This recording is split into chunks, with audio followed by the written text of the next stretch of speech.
Hello and welcome once again to the Dr. Zero Free Magic Secret Show, where we investigate all forms of magic all over the world.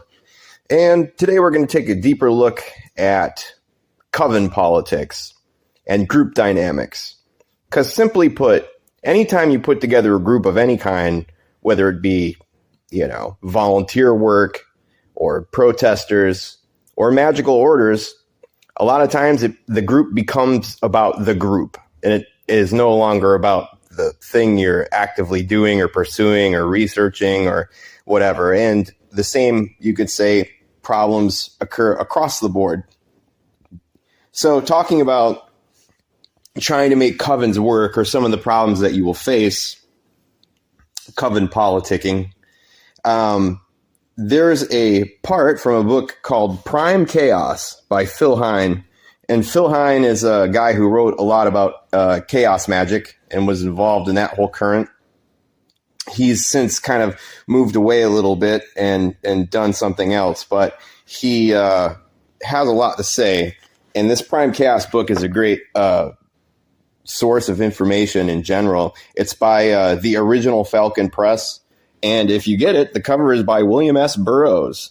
It's a nice apocalyptic cover. So let's just get started then. So we're going to talk about issues specific to magical groups. Perceptions of magic. Individual members of a magical group are highly likely to have vastly different perceptions of what magic means to them.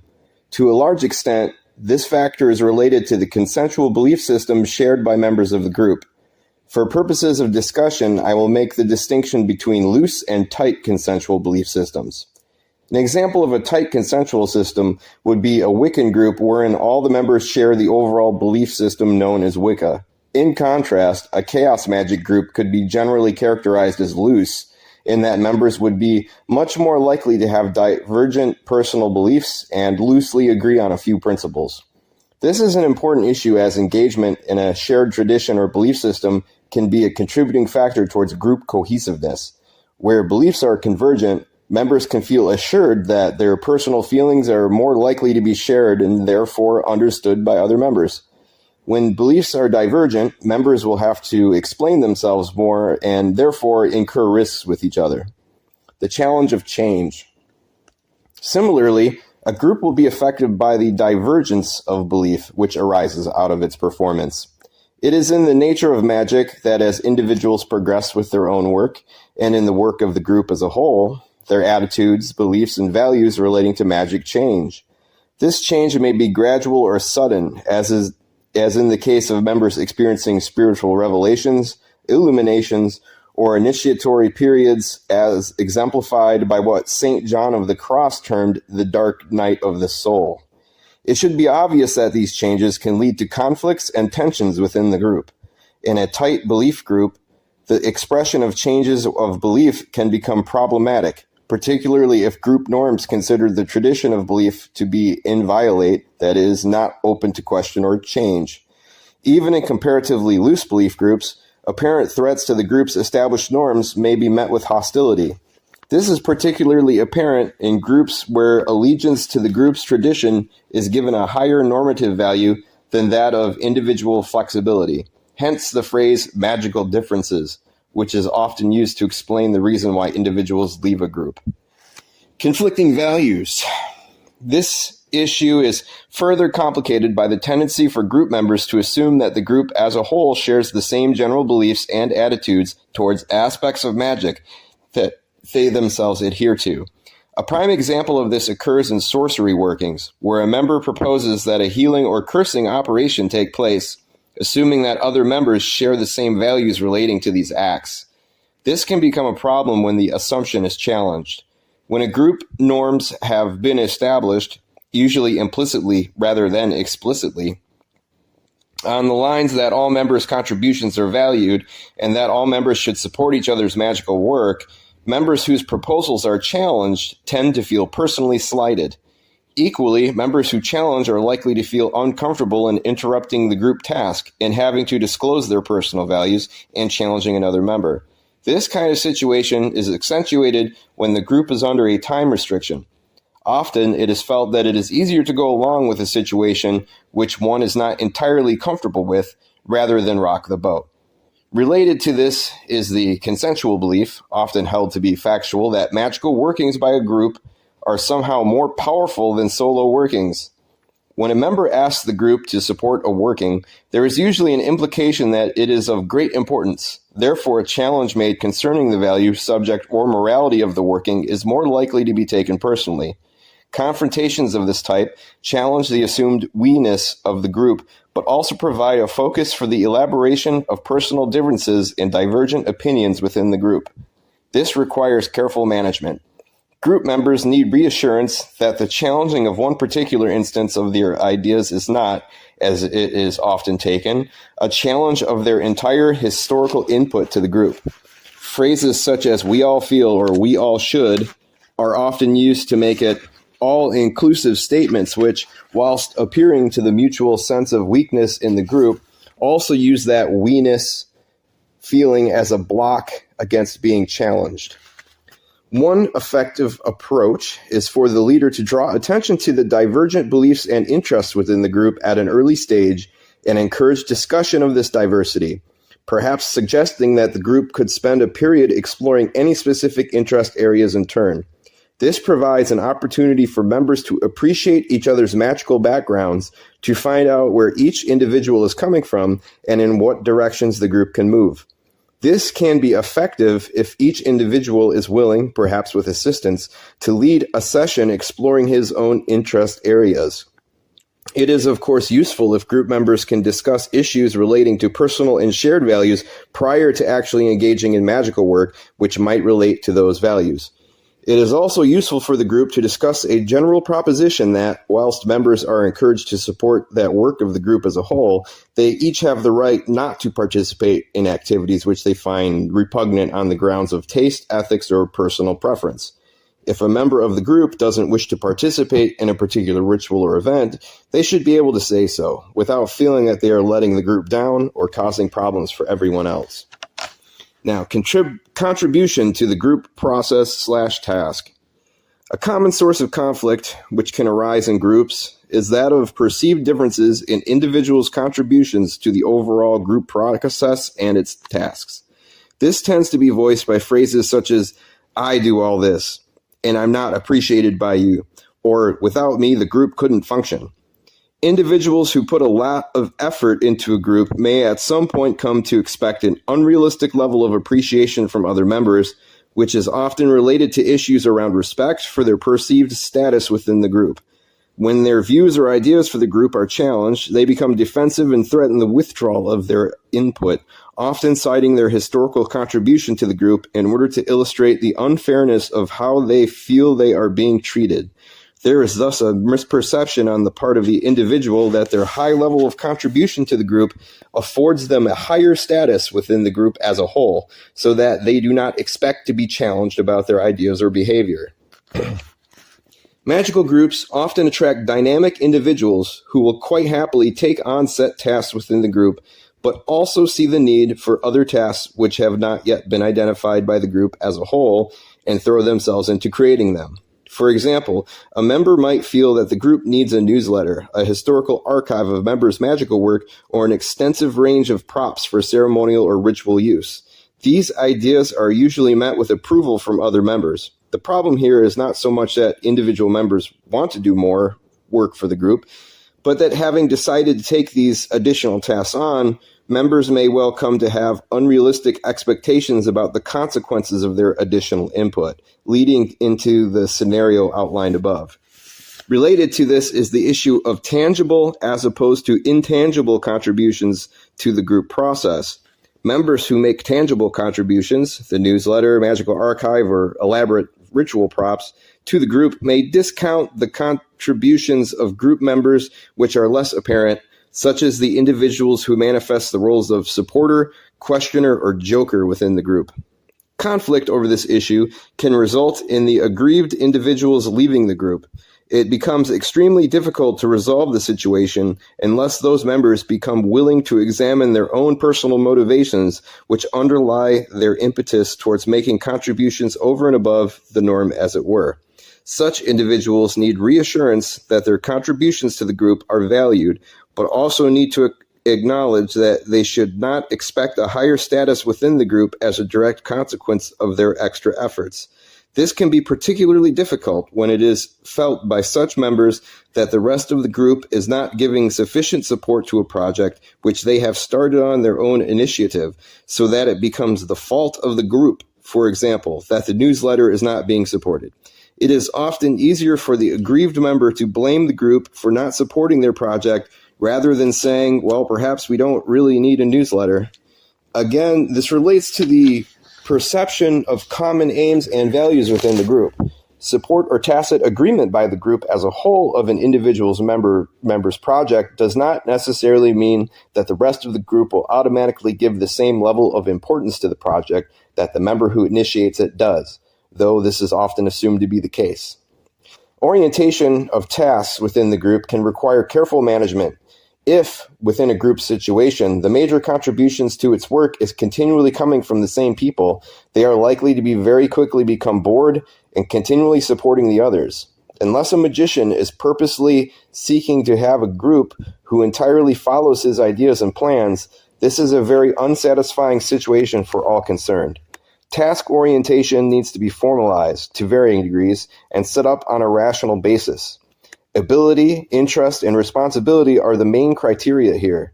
Giving someone a task to perform because he is liked or disliked does not serve the interests of the group in the long run, nor does continually giving someone a task that, in time, becomes his exclusive property alone. Everyone within the group should be given the opportunity to develop the skills necessary to perform appropriate tasks. A simple example of effective task orientation is in regard to organizing a seasonal celebration. This can be broken down into particular tasks, which might include finding a suitable site, organizing transport and routes to the site, preparation of incense and lighting, preparation of any props required, selecting individuals to take on distinct ritual roles, writing and distributing an appropriate ritual format for the event. Each task may be assigned to a particular member and then rotated for successive events so that each member gets the chance to have a go at different tasks. This useful in a group situation as it promotes cohesiveness and commitment. If people feel that they are essential to the success of the group, then they are more likely to show commitment to meetings.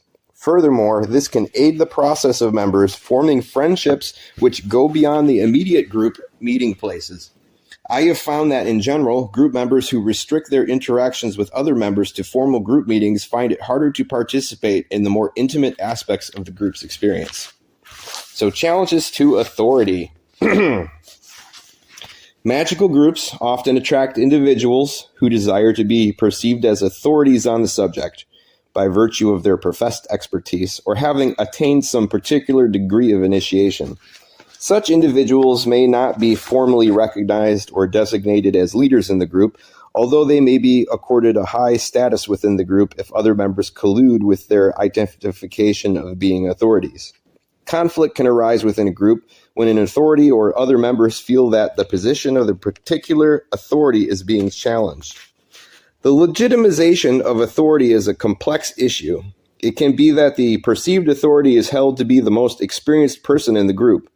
Alternatively, the star syndrome denotes individuals who become authorities by having gained some degree of notoriety or having written X number of books. There is also the issue of authority, which stems from so-called spiritual initiation.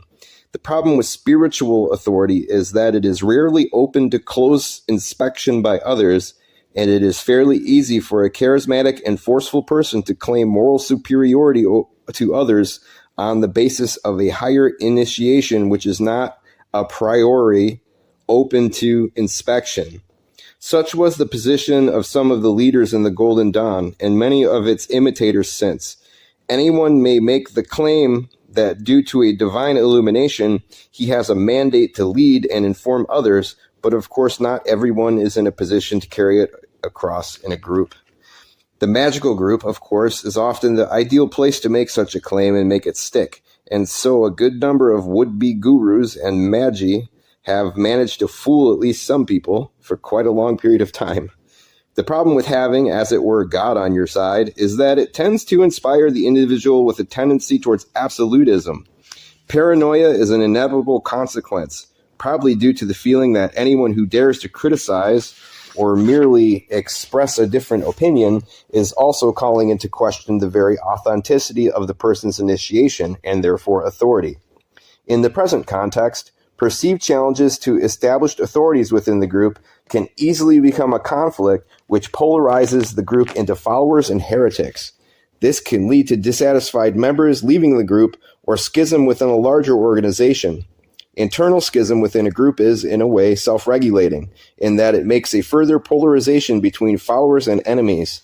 Having a group of ex-members that the group can categorize now as enemies tends to bond the members together again, using the glue of mutual paranoia and ruffled feathers.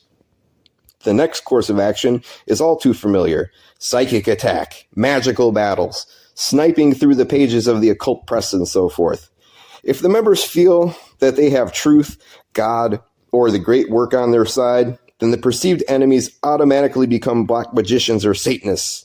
The threat of dealing with internal contradictions within the group can be brushed aside as the membership roll their sleeves up for the important task of defending cosmic truth against ultimate evil, just in the same way that adroit politicians use wars to distract the populace from trouble at home.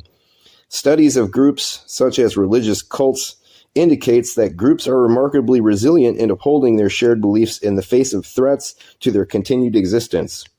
Authority in a group is very much a two-way process, dependent as much on how group members perceive authority figures as on how those who desire to be taken as authorities present themselves. Transgression of group norms. Group normative values tend to be implicit rather than explicit, and one often doesn't find out what they are until one unwittingly transgresses them. I have met people who have been censored by the press of their group for actions as simple as laughing during an invocation or lighting a cigarette after a meditation. In magical groups, simple transgressions may become elevated due to the magical spiritual context against which they are interpreted by others. Thus, laughing during an invocation may become being disrespectful of the goddess, whilst lighting a cigarette can be turned into desecration of the circle.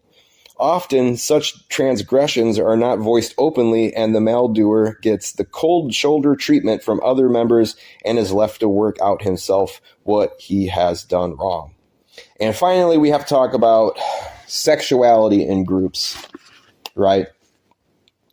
So it's undeniable that some people seek out magical groups with a hopeful eye on getting laid or finding a magical partner.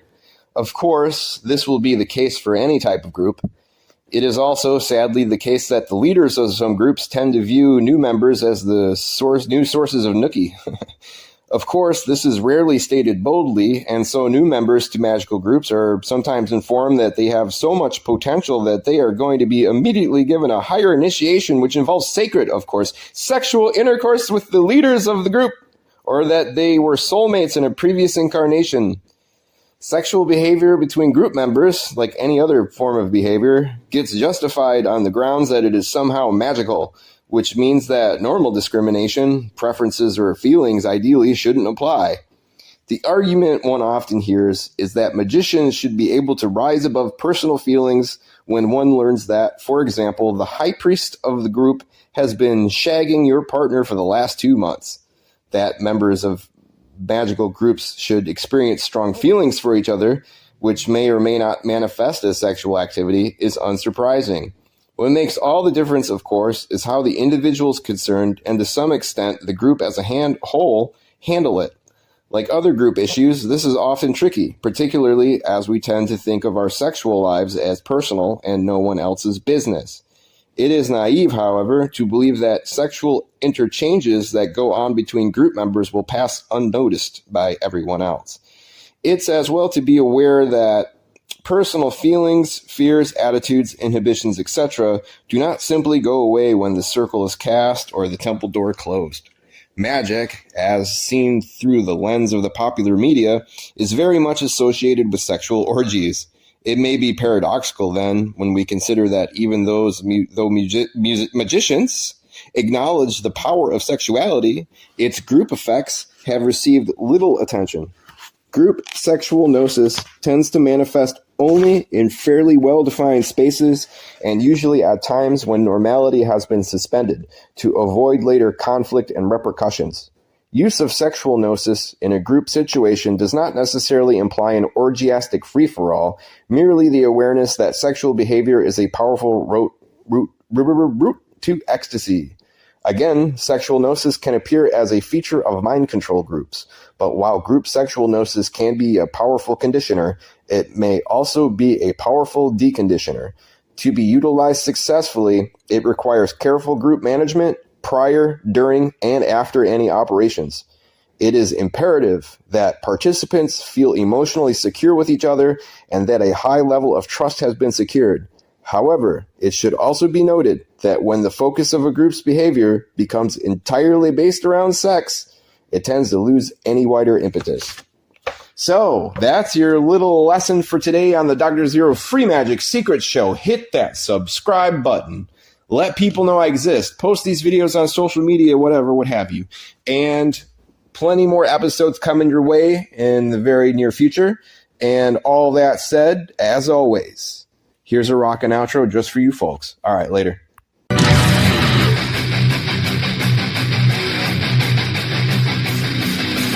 Let's start a little dancing, come dancing to my door.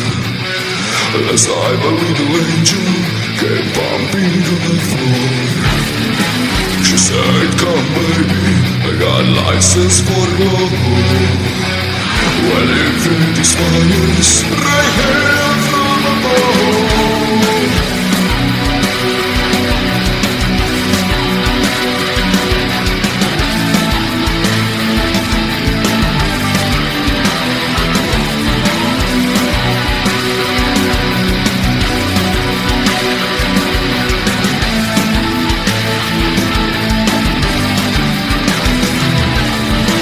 I wonder what we do 1,000 miles with you. Why drown in tears of pain 1,000,000 times for you? Why sell my soul for you when body can do with you? Why give you all heaven now just to have you here by me? Because when the midnight hour she cried more and more. With a rebellion